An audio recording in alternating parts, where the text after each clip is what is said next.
This is not such a wild idea if you think about it. You don't have to force new words into your brain like a pneumatic drill, memorizing words over and over. Hey, welcome back to the Story Learning podcast in a brand new format. How cool is this? I hope you've been having a great week and I hope your language learning is going spectacularly. Now, you know what it's like when you first start learning a new language, if you can remember back that far.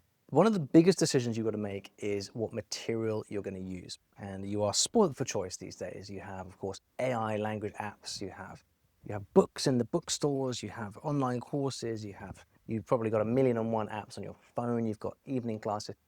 Actually making the decision about the language material that you use to study is a really big deal when you think about it. And when you consider the number of options that you've got for what materials you actually use to learn, don't you think it's quite crazy the impact that the material that you choose is going to have on your success? Because, I mean, think about it. How is one teacher different from another? Probably vary, right? How is one online course different from another online course, right? And what about a book or a textbook or an app? Like, all these things are going to make you learn in a different way. And you can only learn based on the material that you put inside your brain, right? So choosing the right material is a really big deal. So this is why I wanted to answer a question from Harlan that came in on YouTube, who asked, how do you find comprehensible input resources if you are completely new to the language? Now, there's two parts to this question, right? There's the completely new to the language bit, and then there's the comprehensible input. So, completely new to the language, I bet you understand what that means, right? So you're a complete beginner learning a new language from scratch. But what Harlan wants to know is how you find comprehensible input resources. So what is comprehensible input? So it's based on the idea that you can learn a new language by listening and reading rather than by studying. Okay? The traditional approach to language learning is that you need to study the grammar and memorize the words. In other words, explicit learning. This is what you would have done at school. But what comprehensible input says is that if you get input, meaning you read and listen to the language, and if it's comprehensible, meaning you can understand what's going on, then you will learn. Now, this is not such a wild idea if you think about it, because how did you learn your first language as a kid? Well, you had comprehensible input all the way throughout your childhood. Your parents, friends, family would have spoken to you simply in language that you understand. Now, at first, you don't understand much at all, right? But eventually, you know what mama and dada means, and you know what milk is, and then you know what eventually you know what an iPad is, although hopefully not for a good long time. But by just being exposed to more and more language, you start to put the pieces together and you start to make sense of it. A 2-year-old, 3-year-old, 4-year-old who speaks has never studied the language. They've simply understood the language that's being used around them in context, and they've acquired the language that way. Okay? So let's start off with that premise. You don't have to force new words into your brain like a pneumatic drill, memorizing words over and over.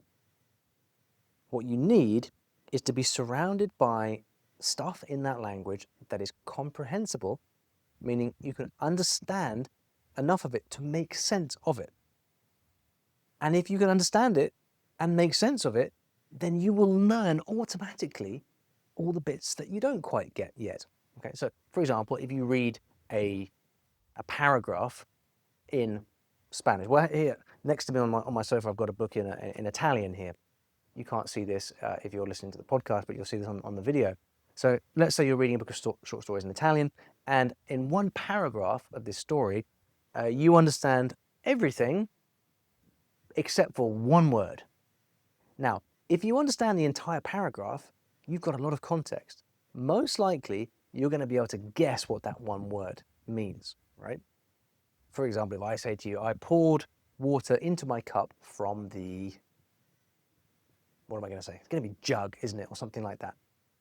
So this is what comprehensible input is. Because you understand the wrapper, you can guess the individual words. And this is how, kind of writ large, you're able to acquire a language through comprehensible input. So what you need is a lot of exposure, and then that way, with the right attitude, you can learn. Now, there's a problem here, though, isn't there? Because, as Harlan said, the stipulation here is you're completely new to a language. So if you're completely new, how on earth do you find comprehensible input? Well, there's lots of really great ways. First of all, you can get a textbook. This is not a radical suggestion. We've all got language textbooks. But if you think about it, a language textbook has been written for a beginner. So you don't have to worry on that front. And inside that textbook, you are going to find, probably, if it's any good, you're going to find little dialogues or little mini stories or something like that. Even if you completely ignore all the exercises and activities in the book, you've got those little dialogues in there. So that right there is comprehensible input. And they're going to be very, very simple in chapter 1, but that's exactly what you want. Now, there's more. You can get, there are all kinds of podcasts and YouTube videos that are made for complete beginners, so you can find comprehensible input there. You can get courses, like our uncovered courses at StoryLearning, for example. They are all based on comprehensible input. We have stories that we write for beginners, so that even if you're learning a difficult language like Japanese, on day 1 you have a story there that you can understand and you can get to grips with a little bit of help, which is what the course is for. But it's comprehensible input that's designed for you. So there are all kinds of places where you can get comprehensible input. And in the age of the internet and AI now, you're really spoiled for choice. The more difficult thing is actually finding something that that you actually enjoy. Now, one of the things that people go to here on this question of, okay, we're a beginner and we want resources, children's books. Surely children's books are great, right? Because children's books are going to be simpler than adult books. Now, I don't know if you have kids or if you've read a children's book recently, but if you pick up a book that's designed for 6, 7, 8-year-olds, you're going to find a lot of random stuff in there that even in your first language is going to seem kind of weird. Wiggly worms, squiggles, pirates. There's a lot of weird stuff there that you do not want to learn right now. None of your interest to learn right now in a foreign language. Children's books, pick your age. Even at 6 years old, a 6-year-old child can speak a lot, right? They are interested in things like toys and cars and pirates and fairies and space travel and things like that. That's what captures the imagination of a 6-year-old. 8-year-old, 10-year-old is the same kind of thing. You're more likely to start to get something interesting and possible to understand and grapple with for you as an adult when you start to get towards young adult books, right? So stuff that's written for maybe 14, 15, 16-year-olds. But for the most part, learning from children's books is a horrible idea because A, you're not going to care, the topics are going to be deathly boring to you, and B, the vocabulary is going to be completely out there. Children's books are not written to be simple language for the kind of things that an adult language learner needs. So I would steer well clear of that. Now, there is an elephant in the room with comprehensible input for beginners, which is that as a complete beginner, you're not going to find stuff that's interesting. You're just not. I understand that you don't want resources that are boring, and that's fair enough. None of us want to be using boring resources. But the fact of the matter is that as a beginner, you don't know anything. You don't have any vocabulary, so you're not going to be able to read philosophy books or travel books or anything like that. So at the beginning, I think you do just have to accept that the content that you're reading is not going to be the most interesting stuff in the world. But the good news is that if you start with comprehensible input from the beginning, then you're going to be able to, before long, get on to the more interesting stuff. So the thing to do really is to keep your eye on the prize and realize that if I can keep going through this material, this beginner material, which might not be all that interesting, if I can get through that and keep going, then pretty quickly I'm going to be up to the point where I can start to read things that I'm more interested in. And the key at every point here, there is real skill and judgment that comes here, right? Because comprehensible input does not mean one thing. Comprehensible input means whatever stage you are at, it is finding that material that is just at the right level for you. And this is why it's so important to take the time to find the right resources, right? So if you're a beginner, a complete beginner, you are going to be stuck with those boring little cliche dialogues from your textbook. But that's fine. You're not going to stay there forever, but you've got to have something simple, right? As you get more confident, you can start to progress. So maybe now you can find a video on YouTube of someone speaking really, really clearly, and now it's a little bit more interesting.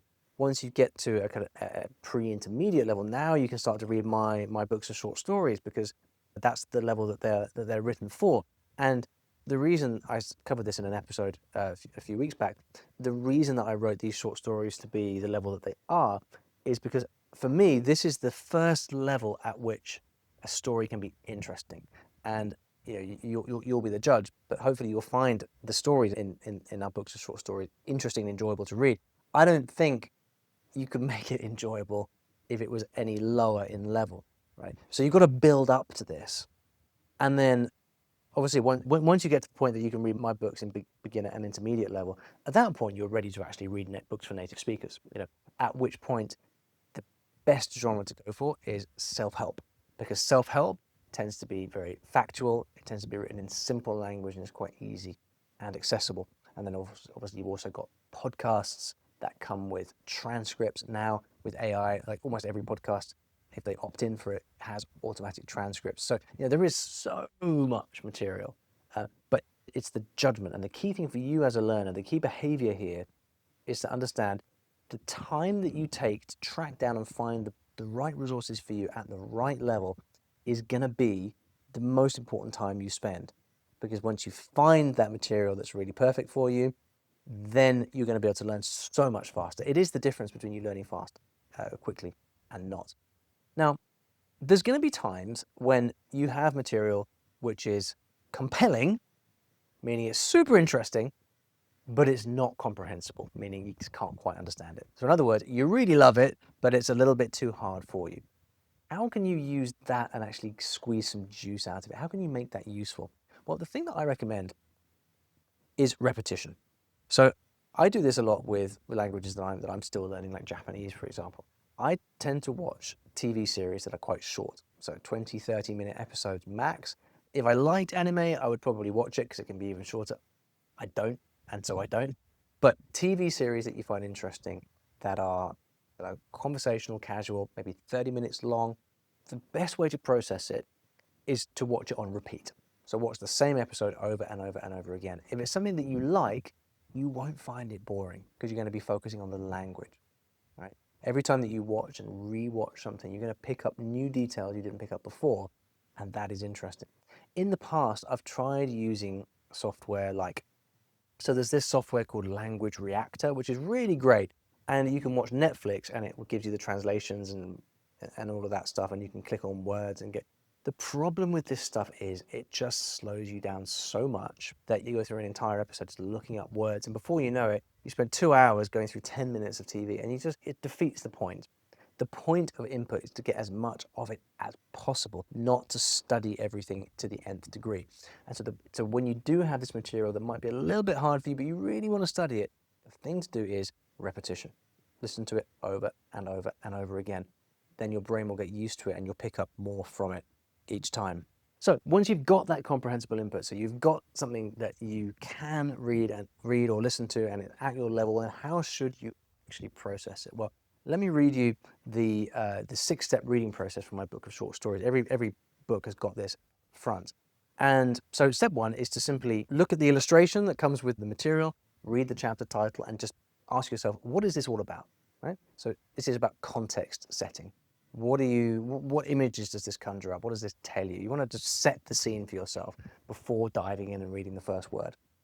And then your goal at that point is to simply read all the way through, whatever it is, whether it's reading through a chapter of a short story or listening to a podcast, go from the beginning to the end and do not stop to look up words, okay?